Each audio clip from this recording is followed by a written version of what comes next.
I remember being face down on that carpet on the platform, and the first thought was, this is real. And then the next thought was, what else did they lie to me about all my life? All these preachers who said that this was the devil, and I knew it's not the devil doing these things. This is God. I'm encountering God. And so that was the first night. So now I know I'm coming back for services, right? No matter what I have to do, even if I had to be late to work, I'll risk it, because now I just found out that the power of God's real, and I encountered it for the first time. So the fourth night, he did an altar call, and Irene wanted to go up for the altar call. She raised her hand for the altar call, so I went up with her, and we're sitting on the steps of the platform, and she's on my lap, and he goes through the sinner's prayer, and after the sinner's prayer, he says,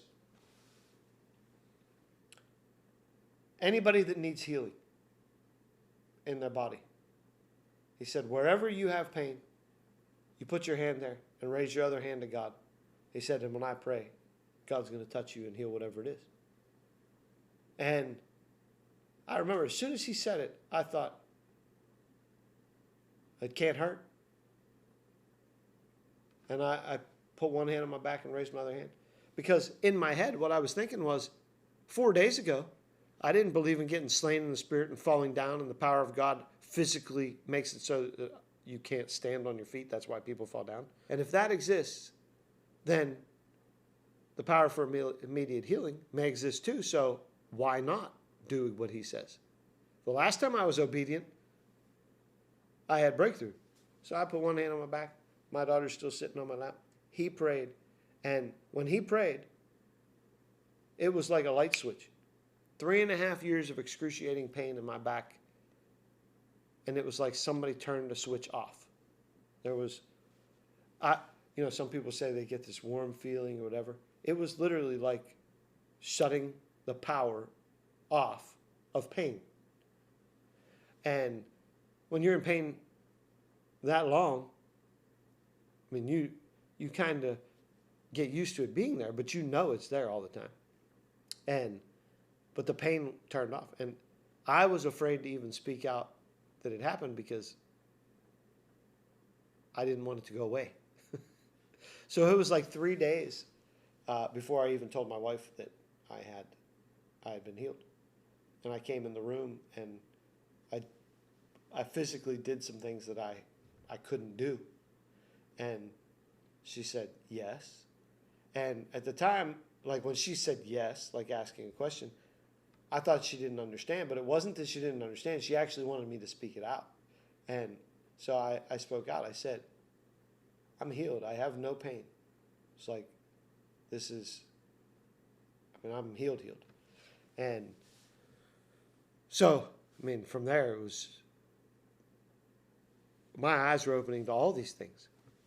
And at the same time, there's still part of me that was resistant to part of Evangelist Jonathan's preaching that I was hearing that week too, because he spent a lot of time teaching on sowing and reaping and the offering time. And that was out of the ordinary for me. And I'm like, what is this guy so wrapped up in money and wants everybody to give for? And But it was the first time, like, I don't think ever in my life that I gave more than $100 in an offering, ever. I was raised to understand what tithing was, and we had just started tithing right before Jonathan had come to the church. But we started tithing because I was convicted to tithe again. And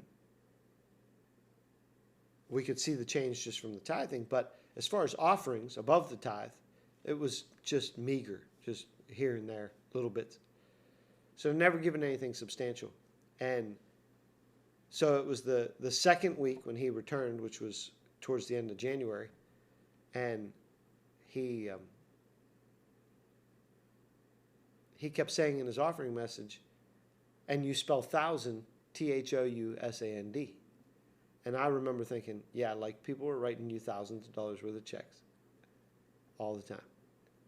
And my wife at the time said, I think we're supposed to give $1,000. And we only had $2,000 in the bank. And it wasn't enough to pay our bills for the month. And I was like, okay, I'm going to pray about it. Which is the religious version of saying that's not going to happen. And, but I said, I'll pray about it. And I sit down, and as soon as I sit down, one of the ushers came over and asked me if I could help take the offering. I'm like, oh, okay, fine, yeah, I'll help you. So I'm standing in the back, and the last thing I had told to my wife was, if God wants us to give $1,000, he'll have to speak very clearly.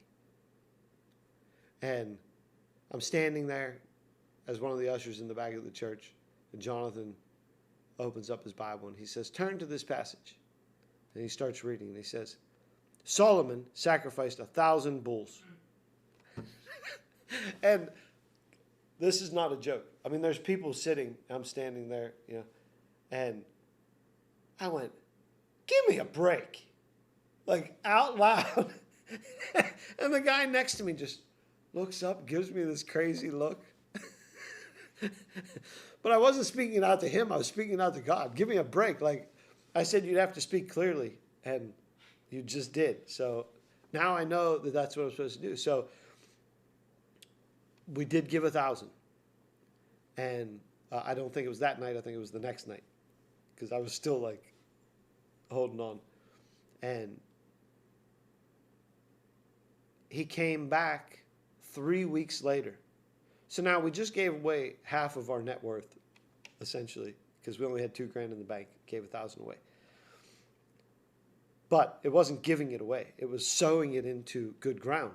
It was seed, right? And he comes back 3 weeks later, and we gave another $1,000 because we had $6,000 in the bank. And it didn't come from my salary. So we gave 1,000, paid our bills, and had $6,000 3 weeks later in the bank. So we gave another 1,000 because I'm not stupid. So if the power of God is real and the healing power of God is real, and now I find out that the sowing and reaping part is real, the multiplication, that's real too. Okay, well now you've got me. Like now I've just been able to prove in a 2-month time it all works. And that's where the true breakthrough in my life started coming.